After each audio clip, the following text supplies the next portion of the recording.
lupa subscribe dan nyalakan lonceng notifikasinya.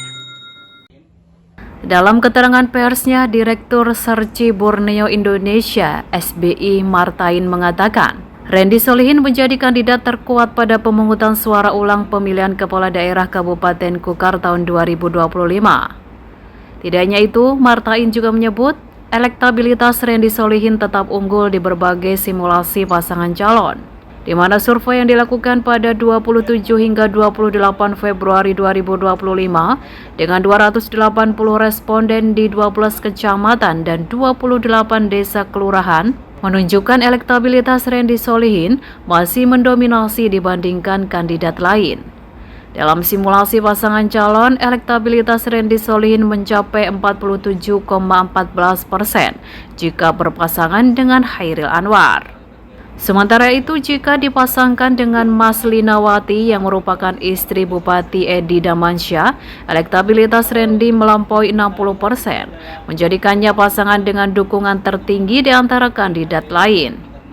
Selain Mas Linawati, beberapa nama lain yang muncul dalam simulasi pendampingan Randy Solihin adalah Sunggono 15%, Abdul Rais 11,79%, dan Hadi Mulyadi 6,79%. Karena beberapa nama yang kemudian muncul itu adalah nama-nama yang memang sudah familiar. Yang kedua, kita melihat dari posisi ketokohannya.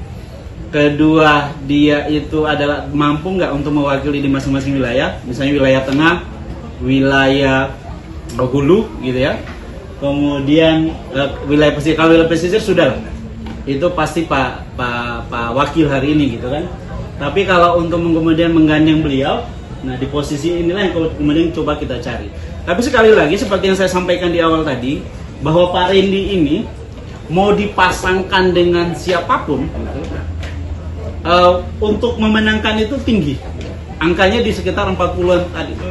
Meski elektabilitas Randy Solihin cukup dominan, Martain menilai sosialisasi terkait PSU perlu ditingkatkan.